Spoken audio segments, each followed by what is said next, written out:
Hi everyone, it's Ellie here from the Big Sister Project. I'm a life coach and mentor for 11-year-olds through to 24-year-olds. And today I'm interviewing Mike Turinsky from East Auckland. How are you doing, Mike?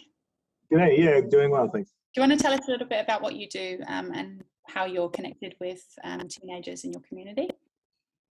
Absolutely. Yep. So I'm the CEO of the Young Life Trust, and we're just a local trust in the East Auckland area working with some of our local schools, secondary schools. And as part of that role, running the organization, I also am a youth worker and have been a youth worker for over 27 years. So I'm a practitioner of youth work and youth coaching within the school environment. So, and I focus personally on Botany Down Secondary College, was where I practice my youth work and youth coaching. Awesome. What would you say your favorite part about working with youth is or has become? I imagine there's lots of things, but what would you say your favorite thing is? Really, for me, it's seeing young people discover who they are and seeing them discover their immense value. And once they begin to discover who they are and their own value that they have, they begin to break through barriers and risk factors towards success. And I just love seeing that process happen and with a young person. Yeah, I'd probably say I'm exactly the same in that sense. There's nothing quite like them having light bulb moments, and then you get to witness what happens the next day. Have you got like a recent story of that happening, like this year, where there's like one particular example of like a real breakthrough for someone? Yeah, one young person who really has had a lot of challenges, and I can't go into the details, obviously, but they just realized that the direction that they're going and the choices that they were making were, contrary to where they wanted to end up, and that really what was stopping them was their own choices within the environment and within the situation that they're in. And they had understood that, they began to understand that there were a lot of things that were challenging in their life that they had no control over, that other people were causing, but that they were focusing on those challenges and those barriers, the ones that they couldn't control. But when they switched over to the things that they could control, all of a sudden, the road just sort of seemed to open up for them. And they began to slowly tick off the things that they were putting in front of themselves that were causing them to trip up or not achieve what they wanted to achieve. And once they just started to focus on those things that they could control, the things that they couldn't control began to have less of an impact, and the excuses got less and less, and the complaining decreased, and they really began to see a clear way forward for themselves. And I saw them, reducing some of the choices that they're making on what they took into their bodies, without being a bit vague here, but and changing the choices of whom they would hang around, and the impact that those people were having on them, and changing their attitude. And it was amazing to see how their teachers noticed differences, and they noticed the difference with how they saw their teachers, and stopped seeing their teachers as the enemy, but actually saw them as real people to work with. And grades went up, attendance went up, and really the most important thing is their sense of well-being and happiness improved immensely. And young people noticed it, their friends noticed it, and it was just amazing to see the transformation. And that was a young person currently in school. And then I actually just met up or had a conversation, didn't meet up with them, but had a conversation with a former student who contacted me and going through a few current challenges as an adult, and even though he was going through a few challenges in his life, it was really amazing to see a 20-year-old now still implementing some of the things that he and I discussed and worked through when he was in school. And that when he started going through these challenges recently, he knew that he needed to reach out and he needed a little bit of help. But in actuality, he's doing extraordinarily well, and he's doing way better than any teacher thought he would ever do. Yeah. And he's doing way better than his parents thought he would do. And he's incredibly successful for a 20-year-old. Yes, he's going through some current challenges, but he says, no, I can get through this. I just need a little direction. I just need a little bit of help. And he reached out. And it's really just great to see as a 20-year-old, he's succeeding when he didn't look like he would succeed when I met him in year 9. Yeah. So, wow. Yes, that's a big time for growth, eh? I think that's a really great measurement for like your success as a coach as well, without taking like the credit for his own decisions. But like as a coach, it's one of the most rewarding things when it gets to the point where the young person knows that what they've got to do, they just need that like accountability partner or there's someone to bounce off, but they're equipped. That's a really good way to measure, I think. Do you personally have any standout memories from like mentors or coaches when you were a teenager, or like leaders that you looked up to? Yeah, I was really lucky to have a few really significant people in my life as a young person, and I had some challenges and difficult situation when I was young, and really was not heading down a path of success, and to say the least. And so when I was probably about 10 or 11, as a young adolescent, an elderly couple through a program connected to me, Bill and Mary Nancy Lilly, and they passed away, but they were amazing people, and really came alongside as a grandparent type role for me, and because I didn't really have grandparents. And I remember this one time they took me out to deliver food parcels to the poor, which was funny because I was poor and we were poor, and yet they took me out to deliver food parcels to the poor, people who were much more poor than I was. And it was just sort of Christmas time. And that day, it took me out of my comfort zone, but it allowed me to look up and see beyond my own circumstances. And, again, I had it tough, but the people we were delivering these parcels to were worse off than me. And it was that day I decided to begin to appreciate what I did have and what was available to me, and to begin to use what I had to move me forward in life, rather than concentrate on what I didn't have. And I still remember that day. And I had lots of memories with Bill and Mary Nancy. They were amazing people. Yeah. And then another time is a guy called Kent, and he's still around.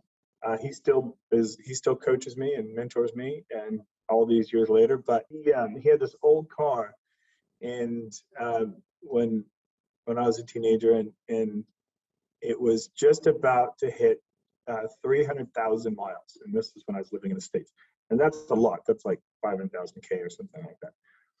And he was on the weekend, and he popped by my house, and he knocked on the door, and he said, and asked my mom if he could hang out with me, and he said, "Come on, get in my car." He goes, "My car's just about to hit the 300,000 mile mark," and it was like 20 miles from it, and I'm like, okay, and it just sounded really silly, and I didn't quite understand what was happening, and so I jumped in the car, and we literally drove around the cul-de-sac,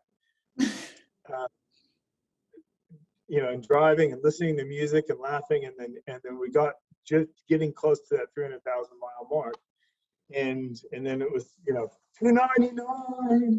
We're getting excited, and then we hit the 300,000. And we're screaming and yelling and celebrating, and it was such a dumb, silly thing, but it was really significant because number one, he thought to include me in his life, and he thought to include me in a moment. Mm-hmm. And it was only one moment, and then the other thing, it taught me to celebrate little things. Oh my gosh, yes. Yeah. And to really, 300,000 miles you could think that was a negative because it's adding miles to a car, and it really is. But it was, we celebrated this. Wow, the car made it to 300,000 miles. It's huge, and it was so much fun, and we laughed. And how old were you? I was 15. Okay, yeah. And and again, when things are life doesn't always go as planned, and life is not always happy and sunny, and as we all know, but we have to stop and celebrate little things, and those sorts of things help keep us going. Yeah. And it was just such a great, and I really felt valued that day. I really felt special. Again, and he, to this day, this was all these years later, and he's still my main hero. So cool. And mentor, and I call him every few months, and he I love sets me that. straight. I really love that story. I think that whole thing about celebration, like, I don't know about you, but I find I'm always so much on the go that I forget to stop and look back sometimes. And then the other day I was thinking to myself, I'm always encouraging the kids that I work with to actually stop and reflect and look at what they've done, and reframe the negatives and see the lessons. And then I'm like, wow, okay, there's a lot of things I could do that for this year as well. I've just been like, go.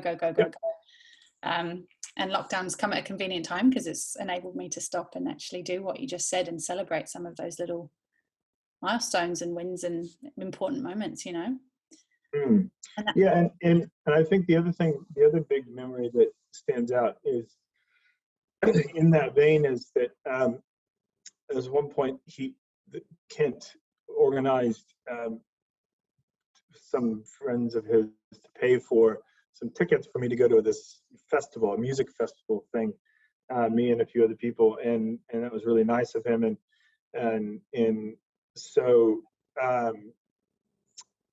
anyway, was camping, tenting over these 3 days at this festival, and which really gave me a long time to think, and I remember him asking me during that weekend, he asked me, do you want to change?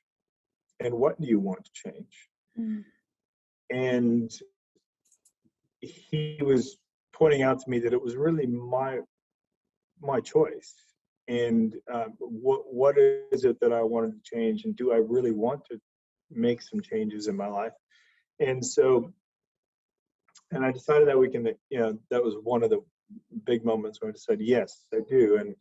And then a few days later, I went, got together with him, and I remember sitting on the swings at the local school, just chatting with him, and he made the comment to me as we were talking about plans and goals and what different people in my life were saying to me, and he said, Mike, you may have a plan for your life, but so does everyone else, and you have to be careful who you listen to.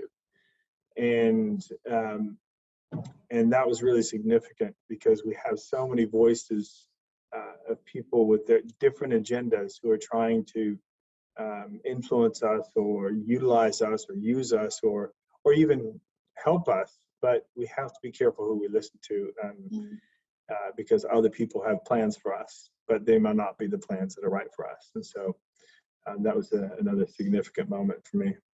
That's a really powerful quote as well.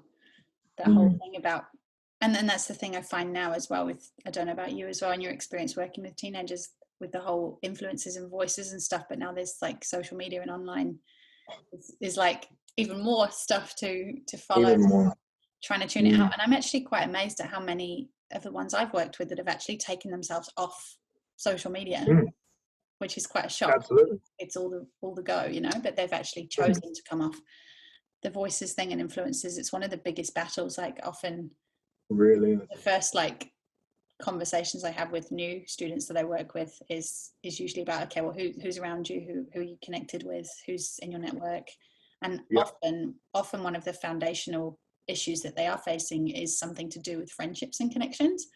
It's been a real popular thing this year to talk about and dive into. I don't know about you. Have you found that like a lot of the issues are based around who's in what circles and loneliness and friendships? Absolutely. Absolutely. And it's, it's, the 20-year-old that I spoke to just the other day, here he is being an adult, living his own life, his own adult life, and coming from a situation where as a 20-year-old, he's actually more of an adult than his parents are.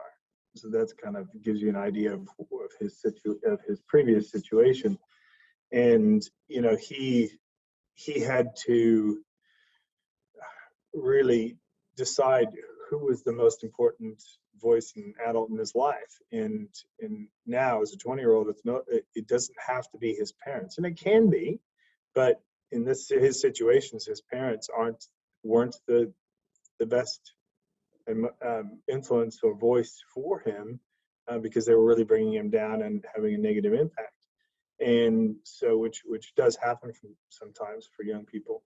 And so, he had to decide, even though what his parents were saying and doing were having a negative impact on him, and he had to recognize the impact and that it affected him.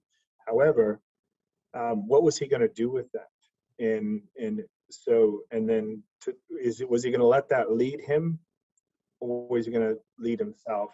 And actually, he talked about the social media stuff, and that he's pretty much broken off of that, because that's where quite often he interacts with his destructive part of his family. And it was amazing. But the whole thing around something you mentioned earlier, and I forgot to jump on, was the whole thing about choosing where to put your focus, like which momentum do you want to start and create and keep going with. And that's the moment, like you said, the moment they focus on the flip side, or just one different aspect within the negative thing, just to kind of give them an outroad, like their whole life can change really quickly. And what you just said there about parent influences and the trickiness, that's one of the things I found as well, is like working with kids and teenagers in general. It's like, it's hard because there's only so much you can do with just them. Often it is like the whole family does often need assistance in some way, and it's hard because you can do all this work with them, and then when they go home it can be all undone in a week, but have you had any experiences where you've worked with a teenager and their family, or kind of managed to help them get on board? I have. I mean, and to the most part, just jumping back a little bit, to the most part, parents love their children, and parents want the best for their children, and that's mostly true. There are some clear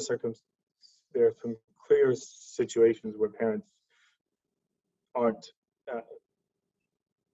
looking for or trying to find the best outcome for their children, and that's that's where we see many of the challenges. But as a youth worker and youth coach, the challenge with I don't work a lot with families, because generally that's a social worker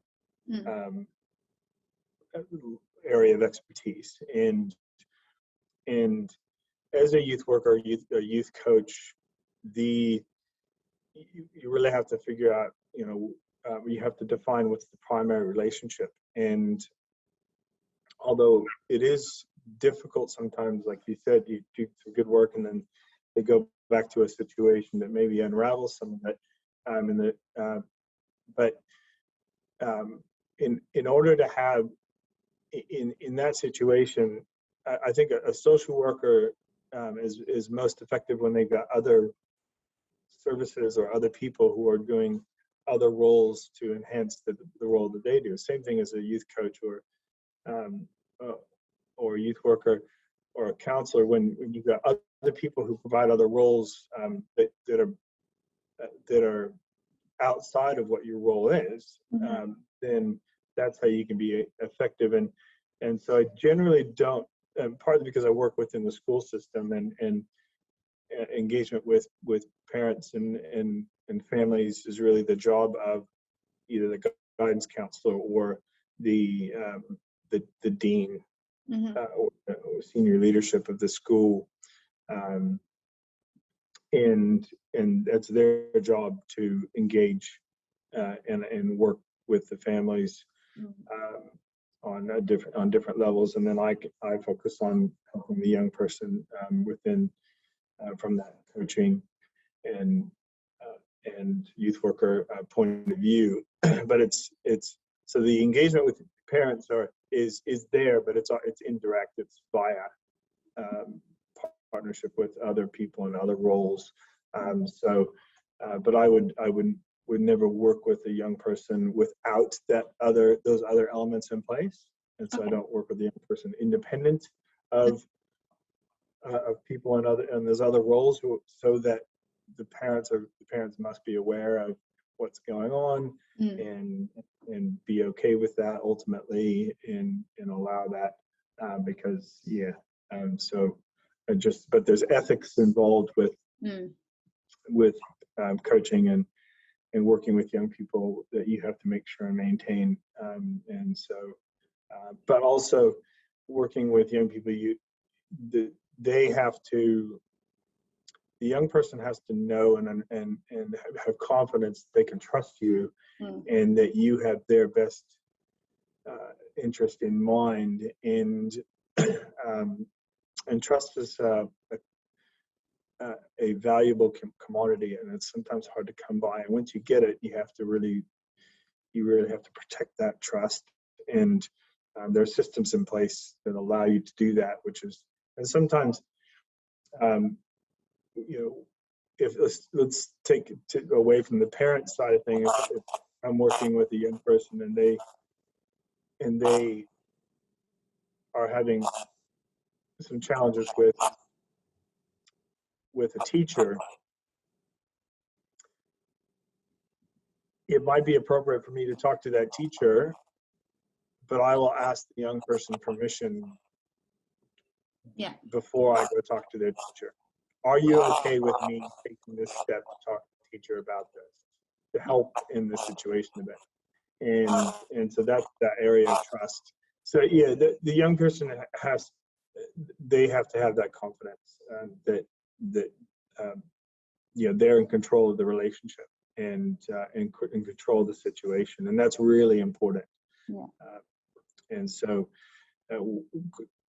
therefore, when you in the role that a coach or a youth worker is in, when you bring in other major influences in their life into that, that can sometimes erode that sense of control that they have in the relationship, and hence why it's important to have other people who are there to provide that interaction with and contact with the families and help the families. So no one person or no one role can really solve all the problems or fill all the needs, and you have to just be aware of your limitations and do what you can do. And we've all got to be on the same team and just know that it's okay to pass it on, and we're not a failure if we don't tick all the boxes at once, And that trust thing's huge. I remember when I was on my gap year, I was only 18, but I was one of the youngest leaders on a thing called the Challenge in the UK. And I was mentoring a group of 16 and 17-year-olds for I think it was 2.5 weeks, and most of it was residential.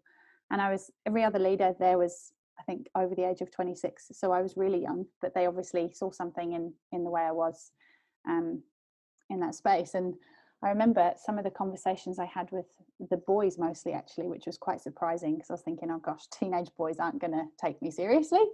But they did. And one of the biggest things they said to me was that they had never felt completely like they could trust an adult before.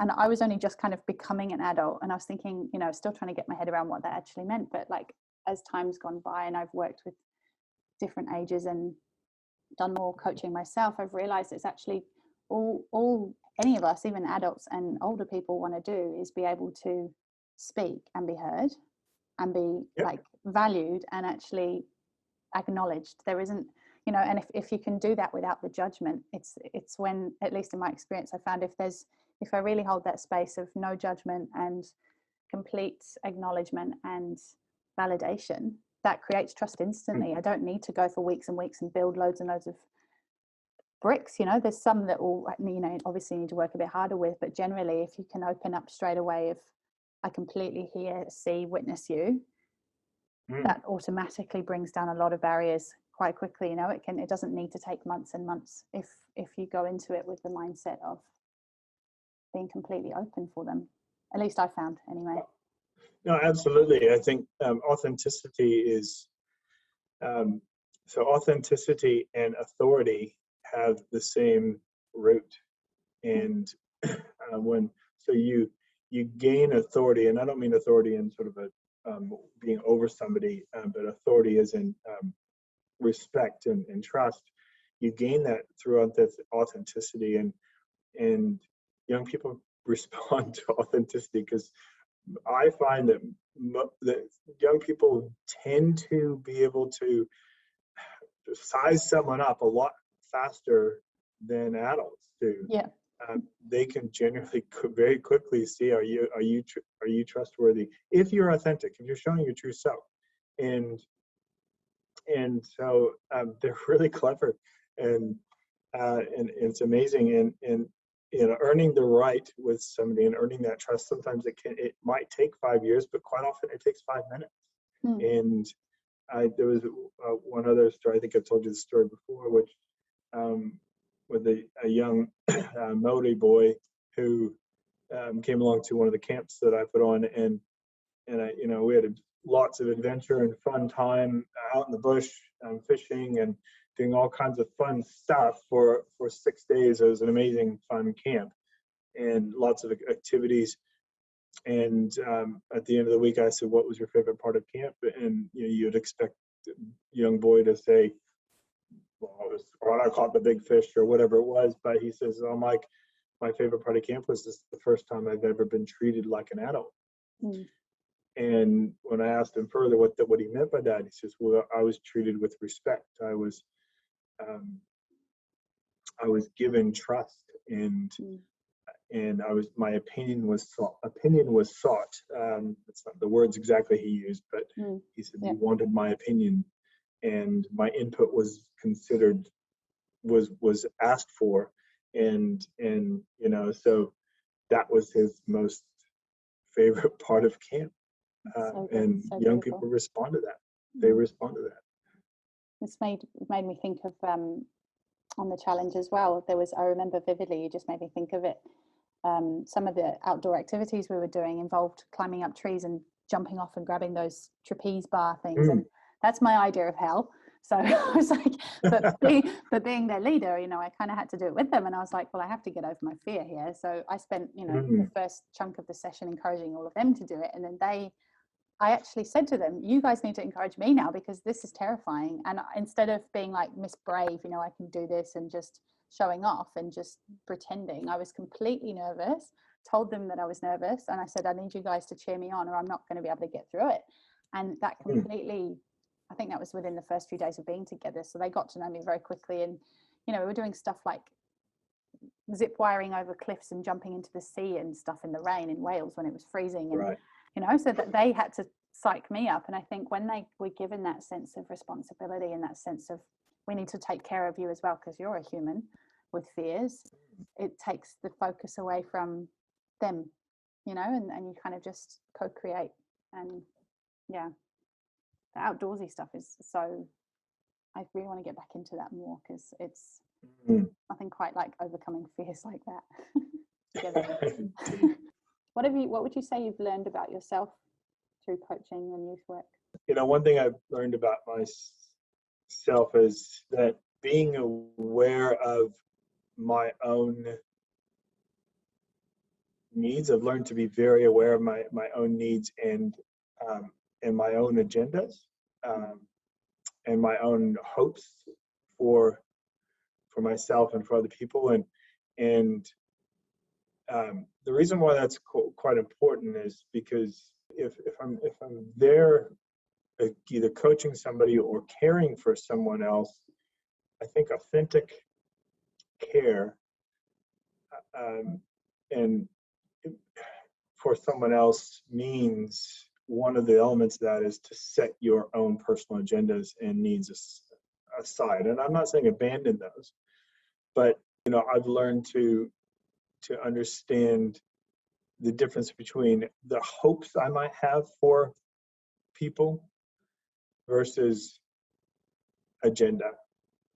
And I've also learned that to try to have really, really authentic relationships with people, and that as much as is humanly possible, to try not to be in a either friendship or even a working relationship in such a way that is tied to an agenda.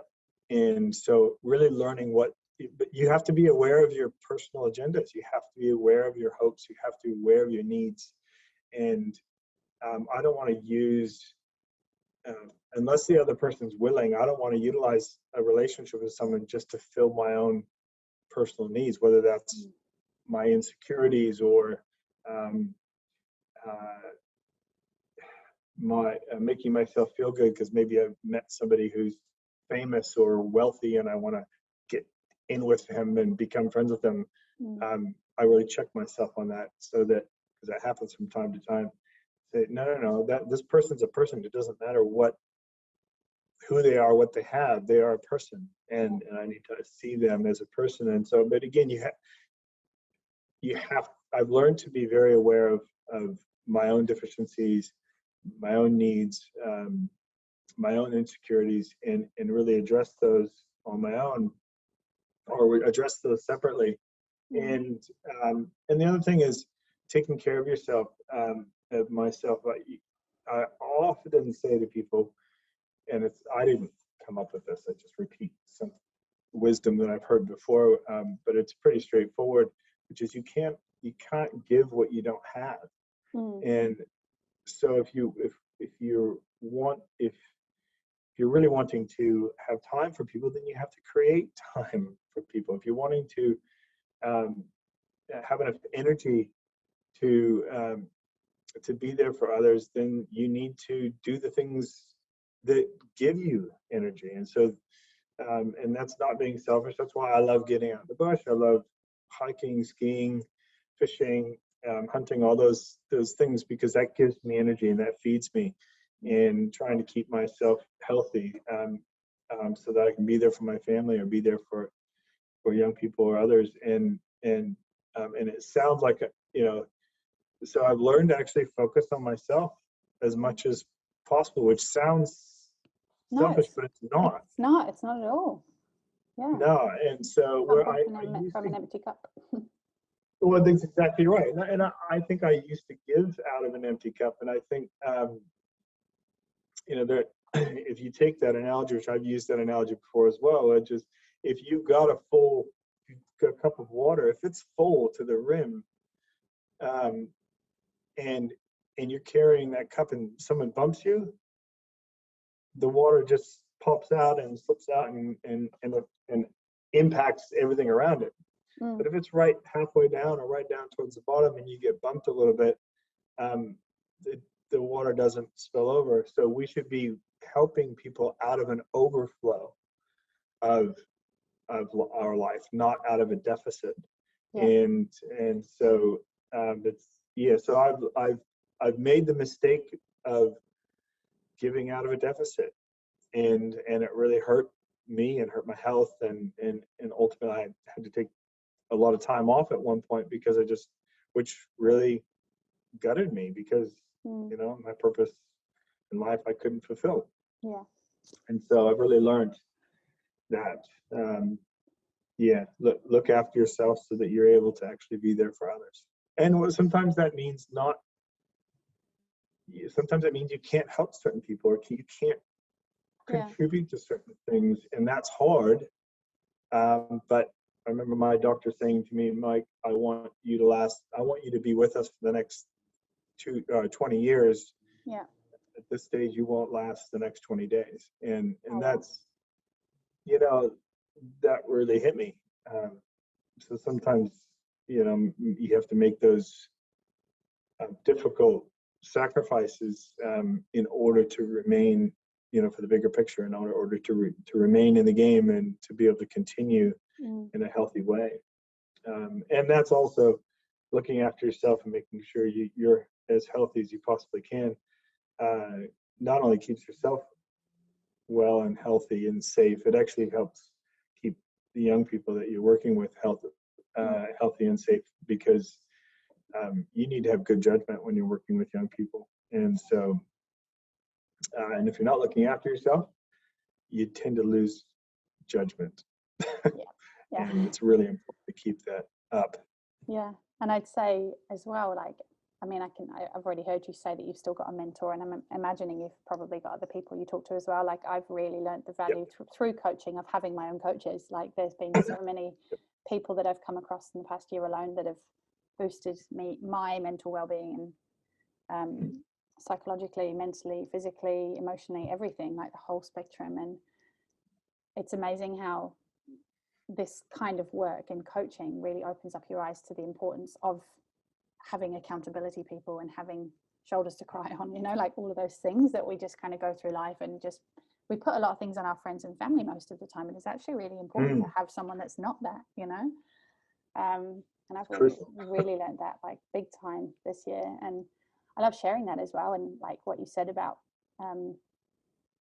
taking care of yourself, it's like, it's all the things we tell young people to do, so it's like we kind of got to practice what we preach as well. It's not just about us physically feeling good and everything. It's actually role modeling in a way, and showing them what that looks like, and also demonstrating boundaries as well, like you said, not saying, I don't know if you said this, but you kind of said it in a way of knowing when to say no and knowing when to say yes as well, which is huge. What would you say, just from this year alone, maybe what would you say is like one of the biggest challenges that youth are facing in general today? Well, I think that there's a lot of uncertainty in the world at the moment, and so I think that young people are, much of a significant portion of their life has been in and around the uncertainty of the future. And so, whether it's the impacts of climate change, or now COVID, these are things that, as when I was a young person, I wasn't thinking about those things, and very few of my peers were. They weren't. I mean, there was this will age me or date me, but I remember when the Berlin Wall came down, and I was a teenager. Again, dates me. I'm 48 years old. But I remember when the Berlin Wall came down, and it was significant, and it was, but I didn't quite understand the impact, because again, we didn't have social media, we didn't have as much information coming at us, and I think right now, and over the last, well, for a while now, but in the last couple of years, the talk and the awareness of the uncertainty of the future is much more accessible to young people. They're much more aware of that, and they think about it, and they're worried about it.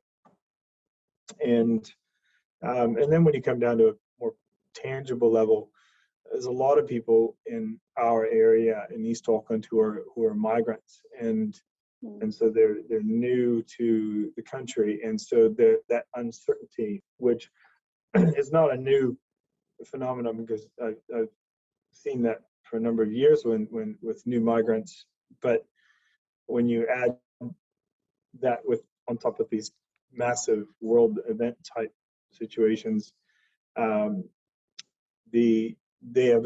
migrant young people have a real tangible sense of uncertainty of the future, and they don't quite understand what's going on, or where their life is going, or where they will end up, and they're just trying to figure that out.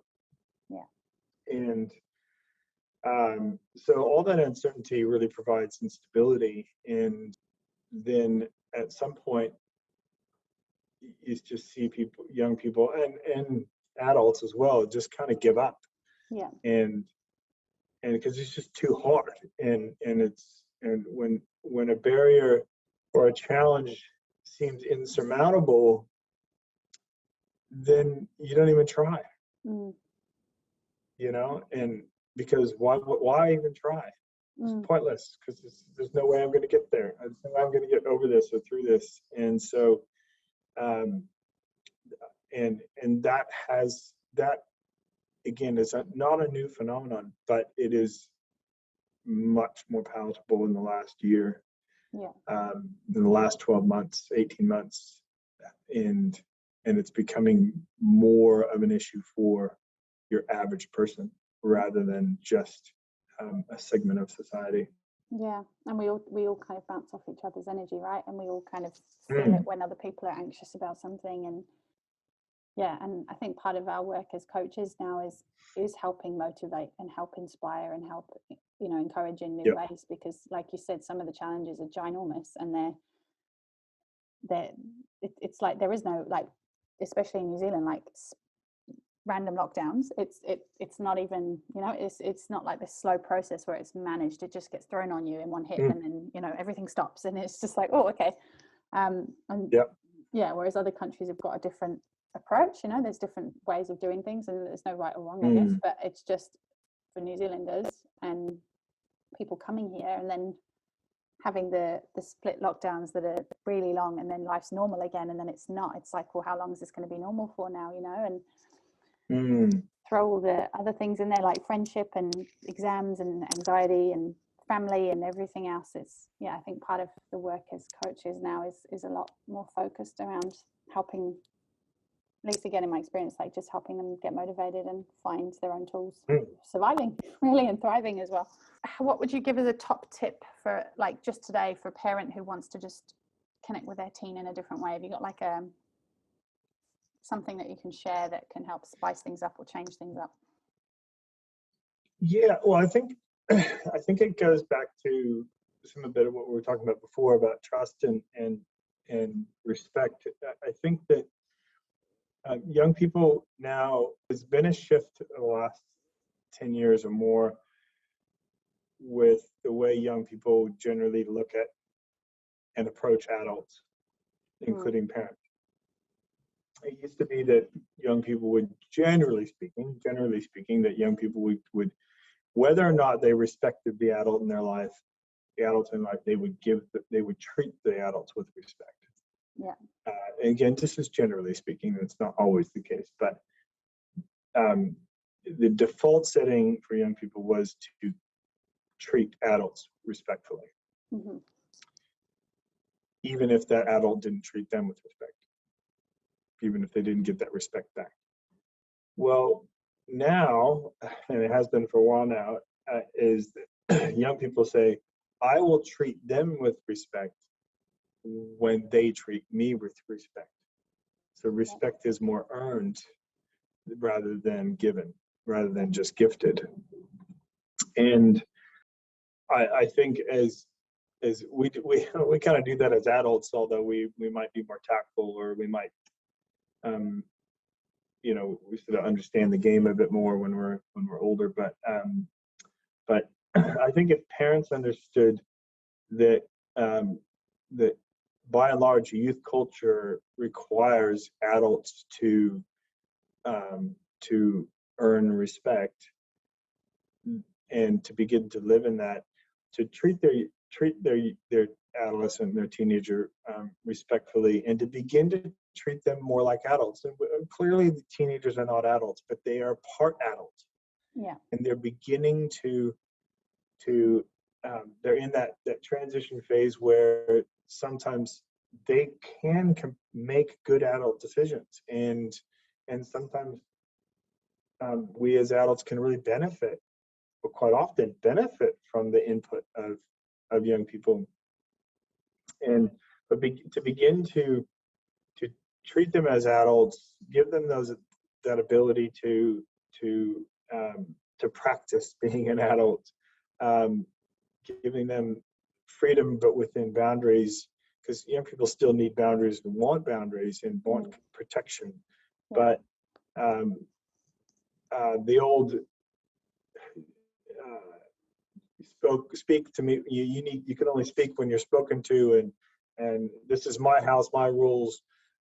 Look, there's truth in the my house, my rules thing, but it's not entirely untrue. But you can make the rule as an adult, as a parent, to give them a voice and to give them input, and to ask their opinion, and consider even things about, like, what do you want for dinner, and I'm gonna do the shopping. You want to help me make the shopping list? I mean, it's such a small little thing, but those sorts of things help, and you empower them to participate, and so then that builds that trust, and then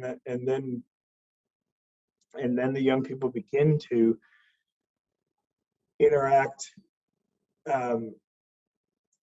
with parents more respectfully. And it's kind of funny because parents will say, act your age, you're 15 years old now, you should be acting your age. But we are often not, as adults, not treating them the way we expect them to act. Yeah. We expect them to act their age, but we're still treating them like they're 7 or 8 or 9. We are expecting them to act like they're 15, 16, or whatever the age is. And so we need to align, parents need to align their messages with their actions. And I think that, and really just starts with giving them opportunities to participate in an adult conversation and adult decisions within the family, and earning that respect, and listening a lot more.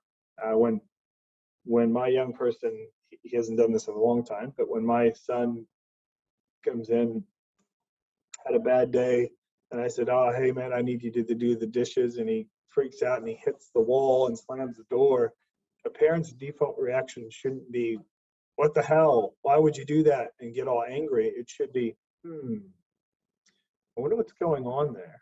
I wonder what's wrong. Deal with the inappropriate action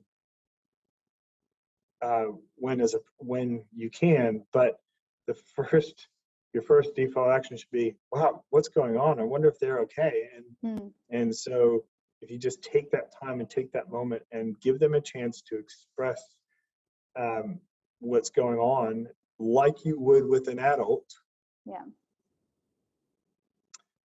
you can avoid a whole lot of conflict and actually build trust and build really strong relationship. So that the next time you say to your son or daughter, you do the dishes, and they're like, Dad, I'm going through something right now, and can I just have some time? Can I do it in an hour? Yeah, absolutely. Thanks for letting me know. Is there anything I can do to help you? Well, that's what an adult would do, as it'd say, I can completely do what you're asking me to do, but I just need a moment because I'm dealing with something.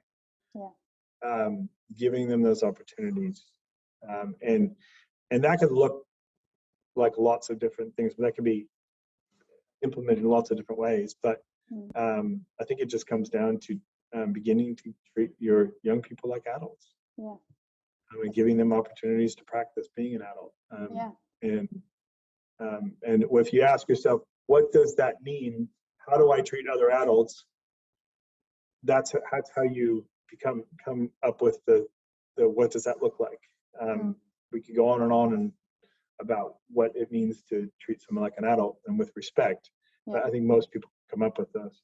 And I think off the back of that as well, as much as we're like treating them like an adult or giving them opportunities to practice, is also within that not coming down hard on them if they don't live up to what you were expecting it to look like, and actually not creating a mental image of, okay, well, if I start respecting them more and treating them like an adult more, therefore they will suddenly be like this, this, and this. Like, take away the picture of the outcome and just allow it to evolve, because at the same time they are still emotionally charged teenagers. So well, it's yeah, and that's not coming down hard on them if they don't live up to it, you know. Yeah, and that's why I said that they still need boundaries, and that there's still truth in that whole "this is my house, my rules" kind of, you know, where they still need boundaries and they still need protection. And so, which is what I was saying earlier. And so you've done well to tease that out a bit more. So it's not that they are adults, but giving them those opportunities, but with, like you said, to temper your expectations of them, and have patience with them, because they're going to still make mistakes, as we do as adults. They're going to make mistakes, and they're still learning, and there's all kinds of physiological things going on in their brain and otherwise that aren't fully developed, and so you have to understand that. And I think that's the other big thing, is really understanding where the development of young people, the physiological and brain development. It's not hard to find that information.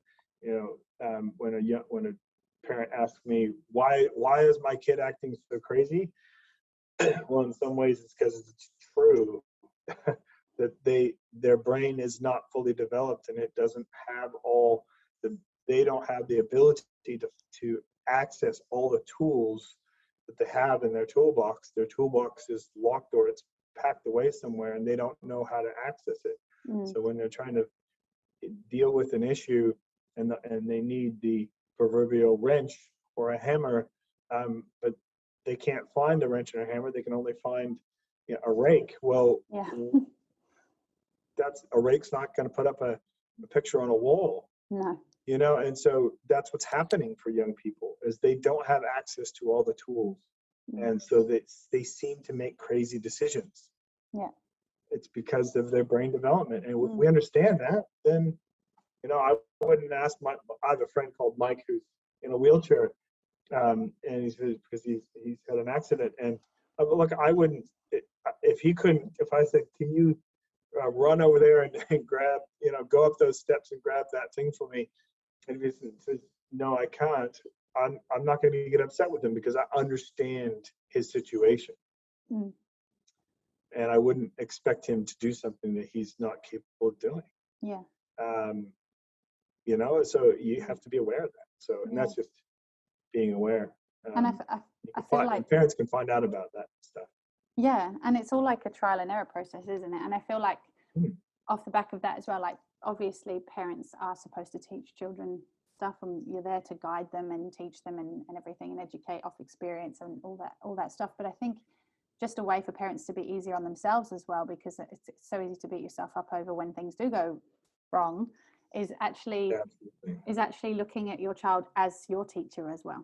Like, actually consciously seeing them as your teacher and you're the student. So in every situation where you feel triggered by their behavior or by something they're doing wrong, or wherever they're not living up to a certain expectation, look at yourself and say, well, what's my response saying about me right now? How am I showing up, as my best self, and how are they helping me grow? Because then it kind of becomes more of a game rather than like a challenge, like a chore to try and tick boxes and get things right all the time. Just make it more of an adventure and be more playful. So many things in it. Well, and in that, saying sorry, young people expect adults to act like adults, but unfortunately we adults don't always act like adults. No. And when you make a mistake, you need to apologize, own it. Man, it does not show weakness, it shows strength of character, and it builds trust. And when I go to my young person and say, you know what, I didn't handle that. So my sons, I didn't handle that well, and next time I'm going to try to do that better, and I'm really sorry. Man, just it it does wonders. Number one, to keep yourself humble. Number two, building that respect and trust, that they know if you're willing to be honest and own your mistakes, well, then they're more willing to be honest and own their mistakes. Yeah, definitely. It's all about, everything's a mirror, right? Everything is showing us something, reflecting back something. Yeah, I love that. Is there anything else you want to add or feel like you haven't said? I think one thing is really just some of the a little bit of the foundational approach to what being a coach is. I think that quite often we're tempted to help people by giving them our insight, our wisdom, our experience, our knowledge to speak into their situation, when actually most of the time a young person or any person, they're the experts of their own life. And it doesn't matter how much I know about somebody, I'm still not the expert of their life. They are the top expert of their life. They know more about themselves than anybody else. And I think there's a difference between a tour guide and a taxi driver. And I think a tour guide is you're going on a tour, and they're taking you to the different destinations, and they're choosing the things that you're going to see. Where a taxi driver, and when a person gets in a taxi, the taxi says, "Where do you want to go?" And then the taxi driver helps them get to where they want to go. But it starts with a question, and then secondly, listening to the answer. Yeah. But you have to know where you are before you can figure out where you're going. So I think a coach also says, helps the person figure out what's their current reality. What are you currently dealing with, and where are you at right now? Where do you want to go? And hey, let's work out how to get there. Yeah. And I think that's the difference between a coach and many of the other roles, like a counselor or a psychologist, that are a bit more specialized. Yeah. And I think that most people without a whole lot of experience can get that concept. I really like that analogy. And most people can implement coaching strategies without having to have a lot of experience, because I think it's just basic. Yeah, I to be honest, like, coaching is not what I expected it to be.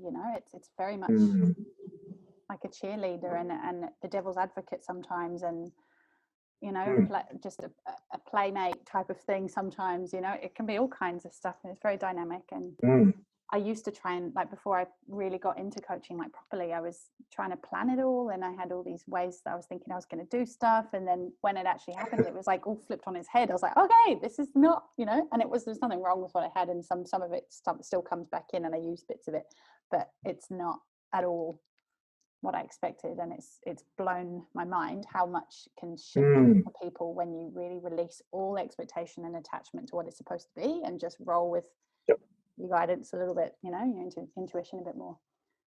Yeah. So where can people find you and contact you if they would like to reach out? Or is there anywhere specific that you? Yeah. If it's school-based, they can contact the school. So Botany Down Secondary College, you can contact your dean, fauna leader at the school, so that's for school-based coaching and mentoring. And outside of that, we have a website for our organization called younglife.org.nz. So younglife.org.nz, and so on that has all my contact details, and either email or phone us.